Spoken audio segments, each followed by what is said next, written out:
நிலையிலே ஆண்டோடைய நாம் இப்படிதாக பல்லவ பிதாவே, இந்த வேளையில் இந்த வேதவாசியம் நிகழ்ச்சியை தந்ததுக்கு நன்றி. இயேசுவின் நாமத்துக்கு கேட்கிறோம் பிதாவே, ஆமென். இன்றைக்கு வாசிக்க வேண்டிய வேத பகுதி 1 கொரிந்தியர் 7 முதல். நீங்கள் எனக்கு எழுதின காரியங்களை குறித்து நான் எழுதுகிறது என்னவென்றால், ஸ்திரியை தொடாமல் இருக்கிறது மனுஷனுக்கு நல்லது. ஆகலும் பேசித்தனம் இராதபடி அவனவன் தன் சொந்த மனைவி அவனவன் சொந்த புருஷனை உடையவர்களாக இருக்க வேண்டும். புருஷன் தன் மனைவிக்கு செய்ய வேண்டிய கடமையை செய்ய கடவன், அப்படியே மனைவியும் தன் புருஷனுக்கு செய்ய கடவன். மனைவியானவள் தன் சுய சரீரத்திற்கு அதிகாரி அல்ல, புருஷனே அதற்கு அதிகாரி. அப்படி புருஷனும் தன் சுய சரீரத்திற்கு அதிகாரி அல்ல, மனைவி அதற்கு அதிகாரி. உபவாசத்திற்கும் ஜெபத்திற்கும் தடையிராதபடி இருவரும் சில காலம் பிரிந்திருக்க வேண்டும் என்று சம்மதித்தால் அன்றி ஒருவரை விட்டு ஒருவர் பிரியாதிருங்கள். உங்களுக்கு விருத்துவம் இல்லாமையால் சாத்தான் உங்களை தூண்டி விடாதபடிக்கு மறுபடியும் கூடி வாழுங்கள். இதை நான் கட்டளையாக சொல்லாமல் யோசனையாக சொல்லுகிறேன். எல்லா மனுஷரும் என்னைப் போலவே இருக்க விரும்புகிறேன். ஆகலும் அவனவனுக்கு தேவனால் அள்ளப்பட்டு அவனவனுக்குரிய வரம் உண்டு. அது ஒருவனுக்கு ஒரு விதமாயும் மற்றவனுக்கு வேறு விதமாயும் இருக்கிறது. விவாகம் அல்லாதவர்களையும் கைம்பெண்களையும் குறித்து நான் சொல்லுகிறது என்னவென்றால், அவர்கள் என்னைப் போல இருந்து விட்டால் அவர்களுக்கு நலமாயிருக்கும். ஆகலும் அவர்கள் விரத்தராக இருக்கக்கூடாது இருந்தால் விவாகம் பண்ண கடவர்கள். வேகிறதை பார்க்கலும் விவாகம் பண்ணுகிறது நல்லது. விவாகம் பண்ணி கொண்டவர்களுக்கு நான் அல்ல கர்த்தரை கட்டளையிடுவது, மனைவியானவள் தன் புருஷனை விட்டு பிரிந்து போகக்கூடாது. பிரிந்து போனால் அவள் விவாகம் பண்ணாதிருக்க கடவன், அல்லது புருஷனுடைய ஒப்புரவாக கடவன். புருஷனும் தன் மனைவியை தள்ளிவிடக்கூடாது. மற்றவர்களை குறித்தும் கர்த்தரில் நானே சொல்லுகிறது, சகோதரனுடைய மனைவி அவிசுவாசியாக இருந்து அவனுடனே வாசமாக இருக்கிற அவர்களுக்கு சம்மதம் இருந்தால் அவனை தள்ளிவிடாதிருக்க கடவுள். அப்படியே ஒரு ஸ்திரனுடைய புருஷன் அவிசுவாசியாக இருந்து அவருடனே வாசமாக இருக்க அவனுக்கு சம்மதியாக இருந்தால் அவனை தள்ளிவிடாதிருக்க கடவுள். என்னத்தினான அவிசுவாசமான ஒரு புருஷன் தன் மனைவியான பரிசுத்தமாக்கப்படுகிறார். அவிசுவாசமான மனைவி தன் புருஷனால் பரிசுத்தமாக்கப்படும். இல்லாவிட்டால் உங்கள் பிள்ளைகள் அசுத்தமாக இருக்குமே, இப்பொழுது அவைகள் பரிசுத்தாக இருக்கின்றன. ஆகிலும் அவிசுவாசி பிரிந்து போனால் பிரிந்து போகட்டும். இப்படிப்பட்ட விஷயத்தில் சகோதரனாவது சகோதரியாவது அடிமைப்பட்டவர்களோ சமாதானமாக இருக்கும்படிக்கு தேவன் நம்மை அழைத்திருக்கிறார்.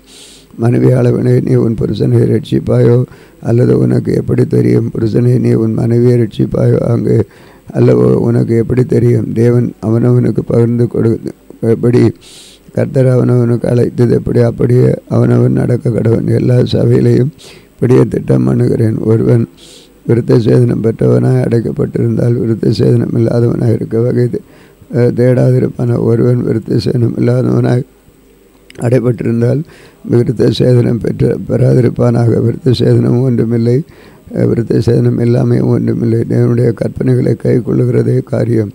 அவனவன் தன் அழைக்கப்பட்ட நிலைமையிலே நிலைத்திருக்க கடவன். அடிமையாய் நிலைக்கப்பட்டிருந்தால் கவலைப்படாதே. நீ சுவாதீனாக கூடுமானால் அதை நலம் என்று அனுசரித்துக்கொள். கர்த்தருக்குள் அழைக்கப்பட்டிருக்க அடிமையானவர் கர்த்தருடைய சுவாதீனமாக இருக்கும்படி அப்படி அழைக்கப்பட்ட சுவாதீன கிறிஸ்துவனுடைய அடிமையாக இருக்கிறான்.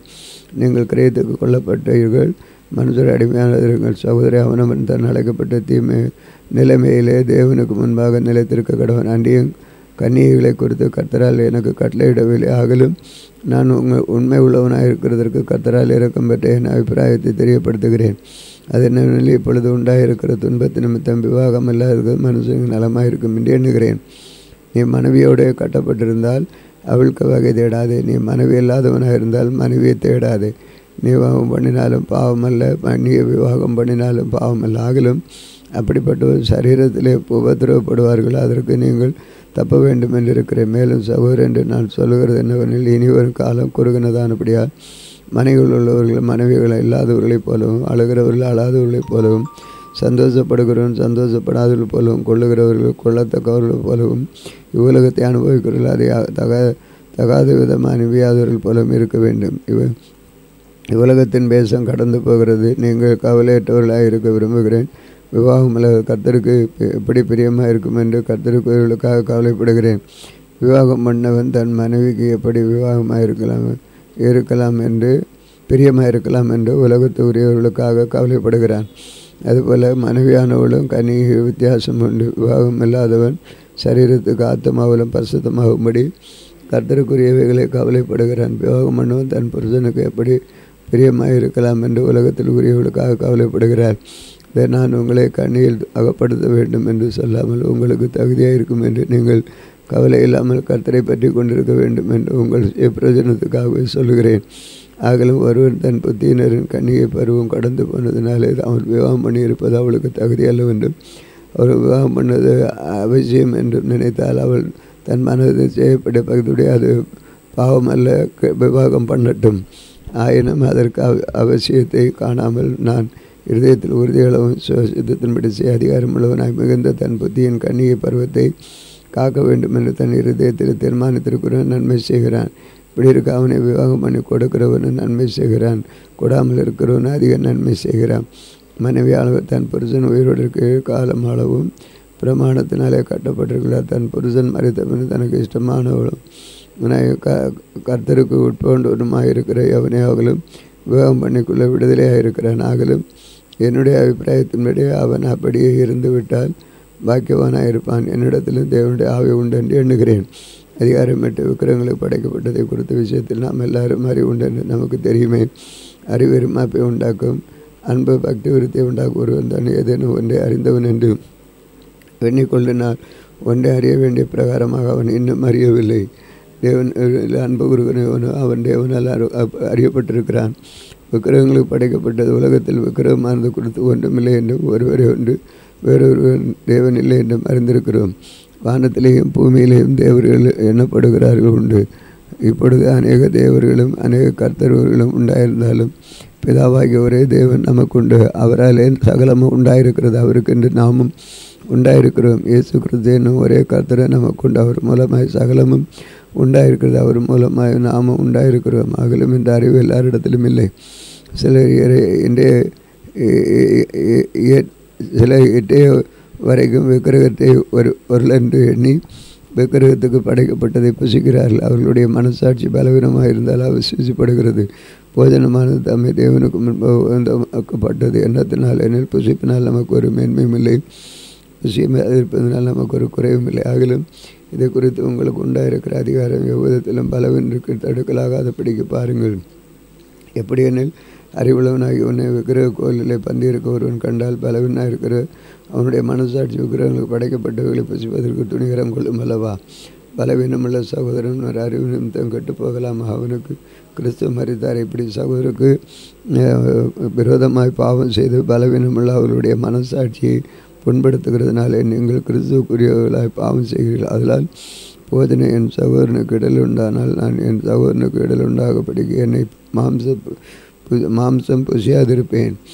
அப்போ அதிகாரம் 9 நான் அப்போஸ்தலன் அல்லவா, நான் சுவாதீன் அல்லவா? நம்முடைய கர்த்தராகிய இயேசு கிறிஸ்துவை நான் தரிசிக்கவில்லையா? கர்த்தருக்குள் நீங்கள் என் கிரியைகளாக இருக்கிறீர்கள் அல்லவா? நான் மற்றவர்களுக்கு அப்போஸ்தலனாக இராவிட்டாலும் உங்களுக்கு அல்லவா அப்போஸ்தலனாக இருக்கிறேன். கர்த்தருக்குள் நீங்கள் என் அப்போஸ்தல ஊழியத்திற்கும் முத்திரையாக இருக்கிறீர்கள். என்னை நியாயம் விசாரிக்கிறவர்களுக்கு நான் சொல்லுகிற மாறுதரமாவது மிக புசிக்கவும் குடிக்கவும் எங்களுக்கு அதிகாரம் இல்லையா? மற்ற அப்போஸ்தலரும் கர்த்தருடைய சகோதரர் கேபாவும் செய்கிறது போல மனைவியாகி ஒரு சகோதரியை கூட்டிக் கொண்டு திரிய எங்களுக்கு அதிகாரம் இல்லையா? அல்லது கைத்தொழில் செலுவதற்கு எனக்கு பர்னபாவுக்கும் குமார் மாத்திரம்தானா எனக்கு அதிகாரம் இல்லை?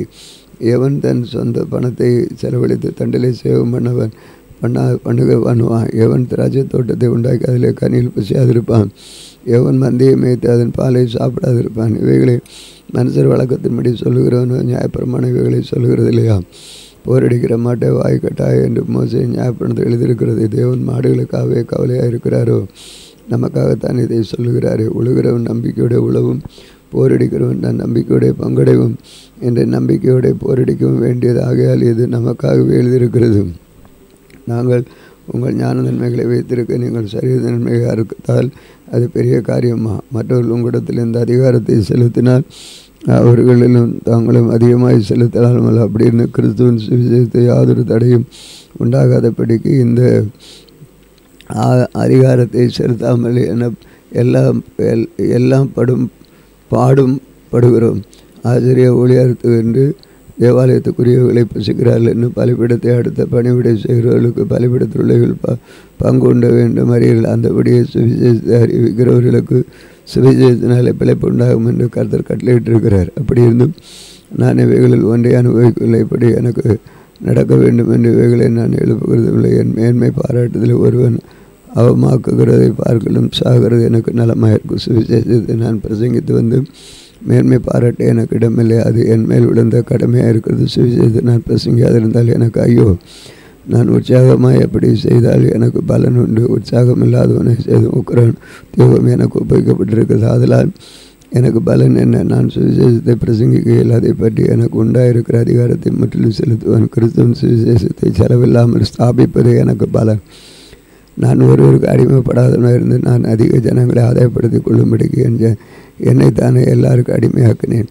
யூதரை ஆதாயப்படுத்தி கொள்ளும்படிக்கு யூதருக்கு யூதனை போலவும் நியாயப்பிரமாணத்துக்கு கீழ்பட்டிருக்கு ஆதாயப்படுத்தி கொள்ளும்படிக்கு நியாயப்பிரமாணத்துக்கு கீழ்பட்டவர்களைப் போலவுமானேன். நியாயப்பிரமாணம் இல்லாதவர்களை ஆதாயப்படுத்திக் கொள்ளும்படிக்கு அவர்களுக்கு நியாயப்பிரமாணம் இல்லாதவர்களுமான. அப்படி இருந்தும் நான் தேவனுக்கு முன்பாக நியாயப்பிரமாணம் இல்லாதவனாயும் கிறிஸ்துவின் மரணத்துக்குள்ளவனாக இருக்கிறேன்.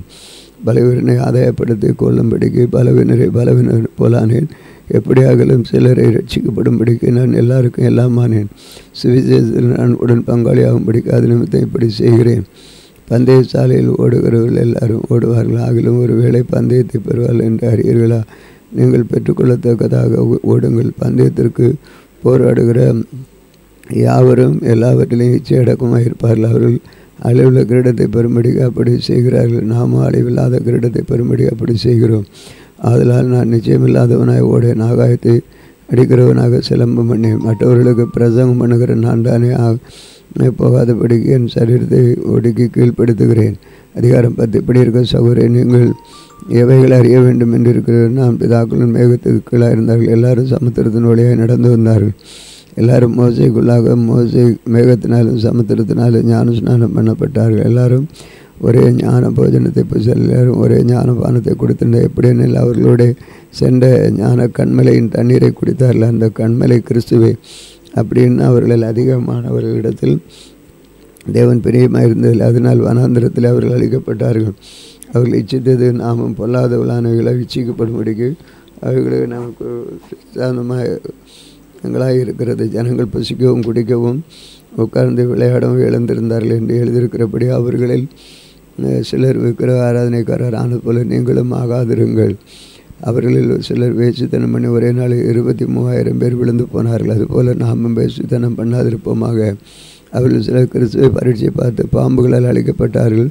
அதுபோல் நாமும் கிறிஸ்துவை பரீட்சை பாராதிருப்போமாக. அவர்கள் சிலர் முறுமுறுத்து சங்காரக்காரனால் அழிக்கப்பட்டார்கள். அதுபோல் நீங்களும் முறுமுறுக்காதிருங்கள். இவைகளெல்லாம் சிஷ்டாந்தங்களாக அவர்களுக்கு சம்பவித்தது. உலகத்தின் முடிவு காலத்தில் நமக்கு எச்சரிப்பு உண்டாகும்படி எழுதப்பட்டு இருக்கிறது. இப்படி இருக்க தன்னை நிற்கிறவன் என்று எண்ணுகிறவன் விழாதபடி எச்சரிக்கையாக இருக்க கடவன். மனுஷருக்கு நேரிட சோதனை அல்லாமல் வேறு சோதனை உங்களுக்கு நேரிடவில்லை. தேவன் உண்மை உள்ளவராக இருக்கிறார். உங்கள் திராணிக்கு மேலாக நீங்கள் சோதிக்கப்படுகிறதுக்கு அவர் இடம் கொடாமல் சோதனையை தாங்கத்தக்க சோதனையுடைய அதற்கு தப்பித்துக் கொள்ளும்படியான போக்கையும் உண்டாக்குவார். ஆகையில் எனக்கு பிரியமானவர்களை விக்கிரக ஆராதனைக்கு விலகி ஓடுங்கள். உங்களை புத்திமான்கள் என்று எண்ணி பேசுகிறேன். நான் சொல்கிறதை நீங்கள் நிதானித்து பாருங்கள். நாம் ஆசீர்வதிக்கிற ஆசீர்வாதத்தின் பாத்திரம் கிறிஸ்துவனுடைய இரத்தத்தின் ஐக்கியமாக இருக்கிறதல்லவா? நாம் விற்கிற அப்பம் கிறிஸ்துவனுடைய சரீர ஐக்கியமாக இருக்கிறதல்லவா? அந்த ஒரே அப்பத்தினால் நாம் எல்லாரும் பங்கு பெறும்படியால் அநேகரான நாம் ஒரே அப்பம் ஒரே சரீரமாக இருக்கிறோம்.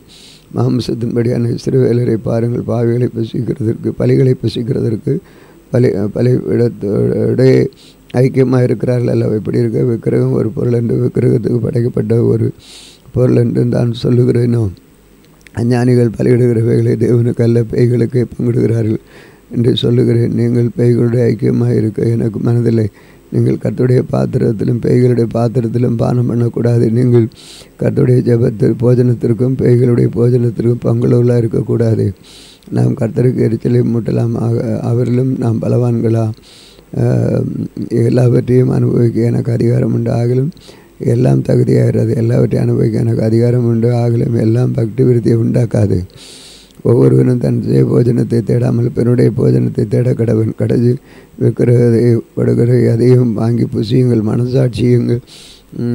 நீங்கள் ஒன்றையும் விசாரிக்க வேண்டியதில்லை. பூமி அது நிறைவன் கர்த்தருடையது. அன்றைய அவிசுவாசியில் ஒருவன் உங்களை விருந்துக்கு அழைக்கும் பொழுது போக உங்களுக்கு மனதிருந்தால் மனசாட்சியின் வந்து ஒன்றையும் விசாரியாமல் உங்கள் முன் வைக்கப்படுகிற இலையும் புசியுங்கள்.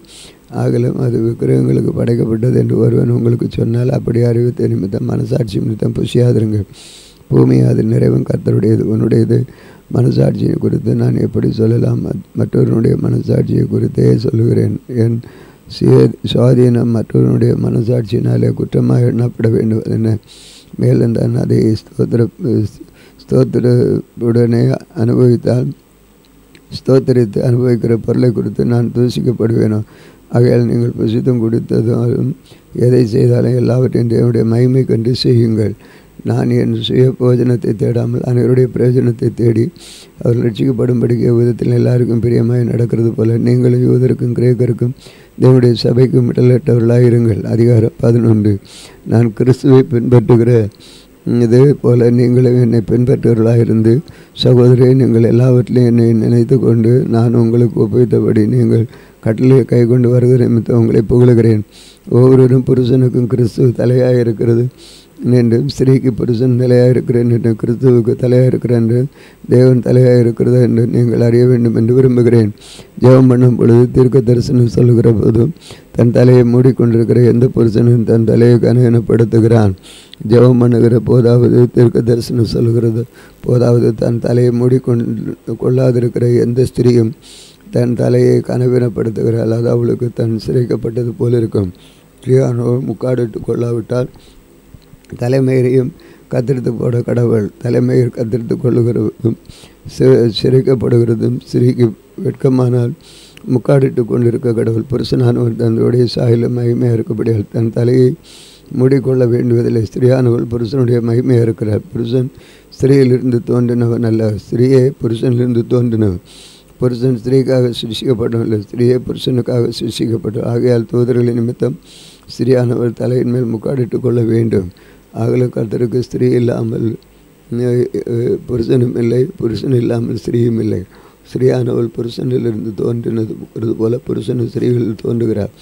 சகலவும் தேவனால் உண்டாயிருக்கிறது. ஸ்திரீயானவள் தேவனை நோக்கி ஜெபம் பண்ணுகையில் தன் தலையை மூடிக்கொள்ளாமல் இருக்கிறது லட்சணமாக இருக்குமோ என்று உங்களுக்குள்ளே நிதானித்து கொள்ளுங்கள். புருஷன் மயிரை நீளமாய் வளர்க்கிறது அவனுக்கு கலையனமாக இருக்குது என்று, ஸ்திரீ தன் மயிரை நீளமாய் வளர்க்கிறது அவளுக்கு மகிமையாக இருக்கிறது என்று சுபாவமே உங்களுக்கு போகிறது இல்லையா, போதிக்கிறது இல்லையா? தலைமயிர் அவனுக்கு முக்காடாக கொடுக்கப்பட்டிருக்கிறது. ஆகலும் ஒரு வாக்குவாதம் செய்த மனதாக இருந்தால் எங்களுக்கும் தேவனுடைய சபைக்கும் அப்படிப்பட்ட வழக்கமும் இல்லை என்று அறிய கடவன். உங்களை புகழாமல் இதை குறித்து உங்களுக்கு கட்டளை கொடுக்கிறேன். நீங்கள் கூடி வருதல் நன்மைக்கு எதுவாயிராமல் தீமைக்கு எதுவாக இருக்கிறது. முதலாவது, நீங்கள் சபையில் கூடி வந்திருக்கும்போது உங்களில் பிரிவினை உண்டு என்று கேள்விப்படுகிறேன். அதில் சிலவற்றை நம்புகிறேன். உங்கள் உத்தமர்கள் என்னதென்று வெளிப்படும்படி மார்க்க பேதங்கள் உங்களுக்குள்ளே உண்டாயிருக்க வேண்டியதே.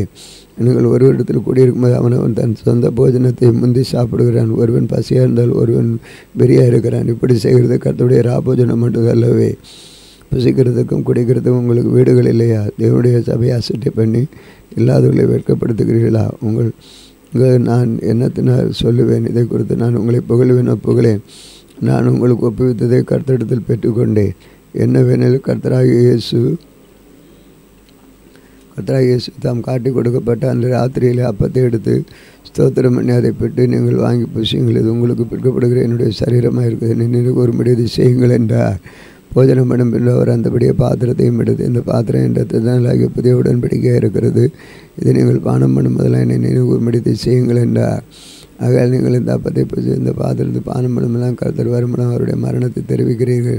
இப்படி இருக்க எவனா பாத்திரமாய் கர்த்தருடைய அப்பத்தை புசித்து அவருடைய பாத்திரத்தில் பானம் பண்ணுகிறானோ அவன் கர்த்தருடைய சரீரத்தையும் இரத்தத்தையும் குறித்து குற்றமுள்ளவனாக இருப்பான். எந்த மனுஷனும் தானே சோதித்தறிந்து தனக்கு இந்த அப்பத்திலே புசித்து இந்த பாத்திரத்தில் பானம் பண்ண கடவன். எண்ணத்தினால் அபாத்திரமாய் போஜன பானம் பண்ணுகிறவன் கர்த்தருடைய சரீரம் இன்னதென்று அறியாதனால் தனக்கு ஆக்கினத்திற்கு வரும்படி போஜன பானம் பண்ணுகிறார். இது நிமித்தம் உங்களில் அநேகர் பலவீனர் வியாதி உள்ளவர்களுமாக இருக்கிறார், அநேகர் நித்திரடைந்தவர்களுமாக இருக்கிறார். தம்மையும் நிதானித்து அறிந்தால் நாம் நியாயந்திருக்கப்படும் பொழுது உலகத்தாருடைய ஆக்கினைக்குள்ளாக தீர்க்கப்படாதபடி கர்த்தராலே சிக்ஷிக்கப்படுகிறோம். ஆகவே என் சகோதரரை, நீங்கள் போஜனம் பண்ண கூடி வரும் பொழுது ஒருவர் காத்திருங்கள். நீங்கள் ஆக்கினிக்கு எதுவான கூடி வராதபடி ஒருவனுக்கு பசியாக இருந்தால் வீட்டிலே சாப்பிட கடவன்.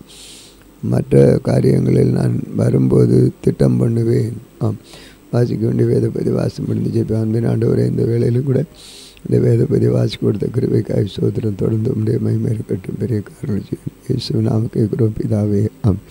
இந்த நாளில் எங்களுக்கு விரோதமாய் கிரியை செய்து சகல அந்தகார வல்லமை ஆவிகளையும் நான் சொன்ன இயேசு கிறிஸ்து நாமத்தில் கடிந்து கட்டுகிறோம். ஆமென்.